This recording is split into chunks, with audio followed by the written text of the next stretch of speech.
미래 교회 모델을 탐색하는 여정에 함께 해주셔서 감사드립니다.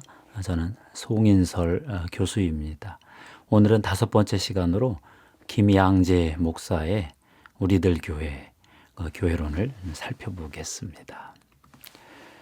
김양재 목사님이 2002년에 날마다 큐티하는 여자라는 재미있는 제목의 책을 썼습니다. 그때 읽고 깜짝 놀랐습니다. 당시 2002년이면 51세 때고 우리들 교회를 막 개척한 해인데 그 해 때 쓴 책이었습니다. 그 책을 읽어보면 51년생이시고 대구에서 출생하셨더라고요. 4대째 신앙인 집인데 서북지역 영성을 가지고 6.25 때 남쪽으로 내려오신 그런 가문이었습니다. 너무 가난해서 열심히 공부하고 그냥 교회 반주는 도맡아 하고 하나님의 축복을 받아서 이제 음대 가고 피아노 전공을 했습니다. 교회에서 반주하고 아르바이트 하면서 공부하고 고생을 많이 하셨더라고요. 대학 때 CCC 활동을 좀 하셨다 그러셨어요. 대학 졸업 후에 바로 결혼을 했는데 이때부터 이분의 인생에 고난이 오기 시작을 했습니다. 시집에서 장로님 집안인데 교회를 못 가게 하는 거예요. 그래서 5년 동안 시집살이를 아주 심하게 했대요. 결국 못 견디다가 기도원으로 도망가서 기도하다가 그때 회심을 했대요. 그때가 30살, 30세. 계속 시집에서 교회를 못 가게 해서 1981년부터 매일 성경으로 큐티를 시작을 했다고 합니다. 집에서 혼자. 남편은 산부인과 의사였고 장로 아들인데 아내를 이렇게 좀 억압을 한 거죠. 그랬는데 이제 남편이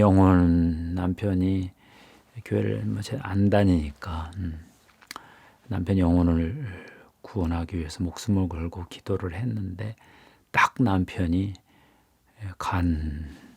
병 걸리고 한 달 만에 돌아가셨다고 그래요. 나중에 남편이 떠나기 전에 자기가 산부인과 의사로서 너무 낙태를 많이 해서 그 죄책감으로 교회에 갈 수가 없었다. 그러면서 회개하고 천국 갔다 합니다. 그 이후 김양재의 그때는 뭐라고 불러야 되나, 집사님이라고 해야 되나, 남서울교회에서 평신도 사역자로 섬겼고요. 복음전도자, 큐티 사역자로 살았습니다. 자기 집에 재수생 반들 이렇게 좀 데리고 와서 큐티 가르치고 사람들 큐티 개별적으로 훈련시켜주고 뭐 이런 걸 한 거예요. 1999년 기독신학대학원 백석대에 들어가서 신대원 과정 3년을 마쳤습니다. 그때 이분 얘기가 재밌어요. 신대원 가서 그동안 큐티로 묵상하면서 배운 거 정리만 했다. 새로운 건 없었다. 13년 동안 큐티 사역을 한 후에 2000년에 큐티엠이라고 큐티 선교회를 만들었어요. 홍정일 목사님 이런 분들을 이제 이사회 구성을 해서 공개적인 큐티 사역을 시작을 했습니다. 그러고는 2002년 10월 본인 아파트에서 13 가정과 함께 우리들 교회를 개척했습니다. 이 개척 멤버가 누구냐? 바로 남서울교회 재수생반 큐티 가르치면서 같이 성장한 그들과 더불어 개척을 했다 그럽니다. 2003년에 휘문고 강당을 빌려서 정식으로 이제 또 개척을 했고요. 철저히 말씀 중심의 목회 사역을 펼쳤습니다. 2013년 창립 10주년 때 성남시 판교동에 지하 6층, 지상 6층 규모의 예배당을 지었죠. 10주년 기념으로 판교 성전 헌당 예배를 드렸습니다. 새 예배당 본당은 2,500석 정도. 근데 이미 있는 사람도 다 못 오는 거예요. 휘문고 거기 캠퍼스도 그냥 두고 또 이렇게 하게 됐다고 그래요.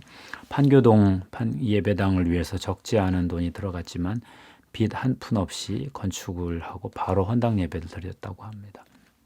건축을 위해 특별한 헌금을 걷거나 집회를 하지 않았습니다. 큰 돈을 낸 독재가도 없었고요. 헌신된 개미 군단들이 이 일을 이룬 것입니다. 하나님이 해주셨습니다. 정말 감사하지요. 국민일보에서 본 기록에 제가 좀 인용을 했습니다. 우리들 교회 김양재 목사가 이런 고백을 했어요. 지난 10년 동안 가정 회복을 모토로 환난당하고 빚지고 원통한 사람들과 동고동락하면서 여기까지 왔다. 부흥회나 특별 프로그램 한 번 없이 이만큼 올 수 있었던 것은 전적으로 하나님의 크신 은혜였다. 이런 간증도 했고요. 우리들 교회를 김양재 목사님 소견에 목욕탕 교회라고 부르시더라고요. 우리들 교회는 목욕탕 교회라고 할 수 있습니다. 모두가 발가벗고 서로의 때를 밀어주지요. 큐티와 말씀을 통해 거듭난 한 남편은 아내와 공동체 앞에서 바람 피운 것을 공개 회개했습니다. 그런 남편을 눈물로 기다리는 아내도 공개적으로 간증했고요. 부도, 가출, 자녀 문제 등 모두에게 있는 약함을 내어놓습니다. 저부터 먼저 가장 모두 약한 점을 내려놓았고요.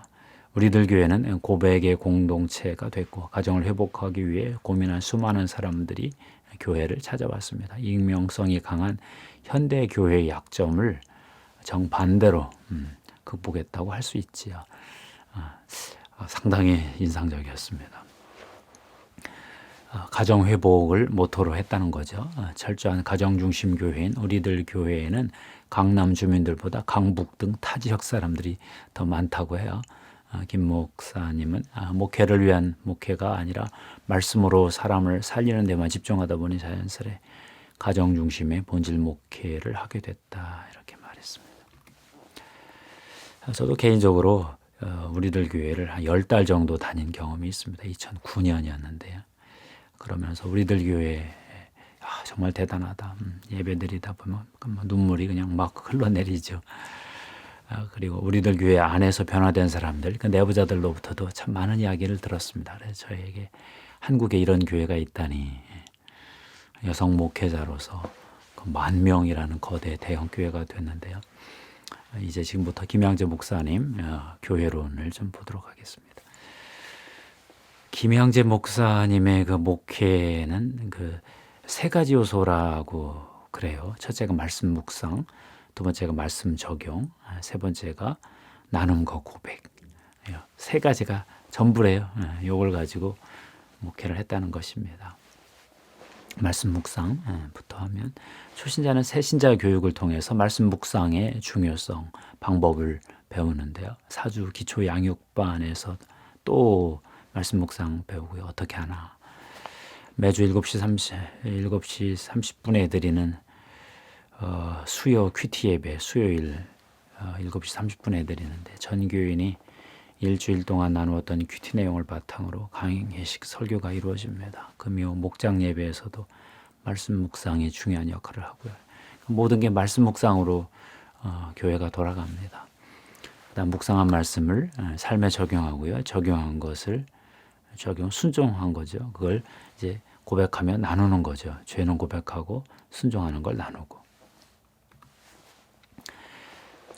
나누는 곳은 목장입니다. 목장이 더 중요합니다. 특정한 장소와 시간에 공동체 소그룹이 모이는 거죠. 묵상한 말씀을 적용하고 순종한 것을 이제 나누는 그 장이 목장인 거죠. 목장 종류가 많습니다. 부부 목장, 여자 목장, 직장 목장, 외국인 목장. 결국 이 목장 조직이 확대되는 것이 이제 교회 조직인데요. 목장이 있고 마을이 있고 초원이 있고 평원이 있습니다. 목장을 섬기는 사람은 목자, 마을을 섬기는 사람은 마을지기, 초원을 섬기는 사람은 초원지기, 평원을 섬기는 사람은 평원지기. 그러니까 우리들 교회 같은 이런 건강한 교회, 시스템 있는 교회들은 오래 교회 다닐수록 할 일이 많아지고 더 많이 섬겨야 되고 정말 영성으로 섬기지 않으면 못하는 그런 일들을 합니다. 예배, 목장 예배에서도 말씀 묵상에 대한 적용이 나눔의 주제가 되겠죠. 주일 예배 설교도 창세기부터 제대로 읽어가면서 성경 본문 큐티한 걸 가지고 하시는데 참 대단하다 싶어요. 양육 과정도 아주 철저합니다. 새신자 교육, 기초 양육반, 1대1 교육, 1대1 교사 교육, 예비 목자 1, 예비 목자 2. 이 중에 핵심은 1대1 교육이라고 그러더라고요. 이 6가지 양육 과정을 통해서 목자가 되는 거예요. 새신자로 들어와서 목자로 성장을 해서 이제 목장에서 다른 사람들을 양육하는 것입니다. 1대1 양육, 1대1 양육에서 자기가 배운 대로 가르치는 거예요. 이게 대단한 거죠.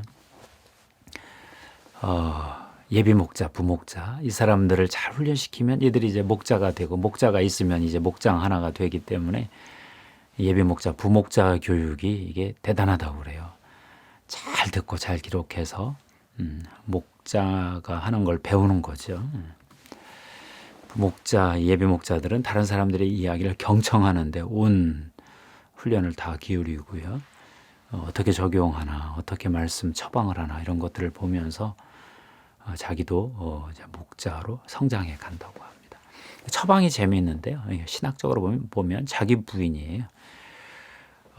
문제를 가지고 어떤 교인들이 왔을 때 목자가 처방을 내리는데요. 말씀에 기초해서 이렇게 이것은 하지 말아야 될 일입니다. 이것은 해야 됩니다. 이렇게 리스트처럼. 근데 종종 사람들이 보통 평범하게 원하는 거, 소망하는 거, 욕망하는 것들을 다 꺾어내는 자부정하는 쪽, 그런 쪽 처방이 많다고 그래요. 내가 꼭 하고 싶은 것을 하지 말고 죽어도 하기 싫은 것을 해라. 뭐 예를 들면 이런 거. 수치스러운 것은 얘기하고 자랑하고 싶은 것은 입을 다물어라. 뭐 이런 적인 패턴인데 거의 보면 자부정이에요. 오늘은 김양재 목사의 교회론을 살펴보았습니다. 한국의 여성 목회자가 참 힘든 게 많잖아요. 근데 이분이 말씀 목회로 성공하셨어요. 말씀 묵상, 말씀 적용, 말씀 나눔. 이걸 통합을 시켜가지고 김양재 목사님에게 받은 인상은 죄고백, 평양 대부흥 때나 하던 죄고백을 매주일 예배 때 하는구나. 보고 있으면 저렇게 고백하고도 어떻게 사나 그런 생각이 들 정도예요. 뭐 바람 핀 건 가장 가벼운 거고요. 뭐 마약 얘기, 동성애 얘기도 막 나와요. 자부정 영성이다 이런 정리도 해보고요. 성도 사역자들을 잘 기르는 거죠. 목자가 되게 하는 그런 양육 체계도 참 좋습니다. 전체적으로 우리들 교회는 건강한 교회죠. 비전이 있고 전략이 있고 시스템이 아주 좋습니다. 이제 한 가지 더 추가하면 그 다음 시간에 배울 그 셀교회 목장 중심으로 돌아가기 때문에 셀교회가 이렇게 통합이 되어 있습니다. 저보고 평가하라면 우리들 교회는 건강한 교회와 셀교회의 통합이다 이렇게 정리하고 싶습니다. 혹시 오늘 나눈 내용 중에 질문이 있거나 자세히 더 알고 싶은 내용이 있으면 댓글을 남겨주셔도 되고요. 제가 다 아는 건 아니지만 아는 한도 내에서 답변해 드리겠습니다. 감사합니다. 하나님께 영광 돌립니다.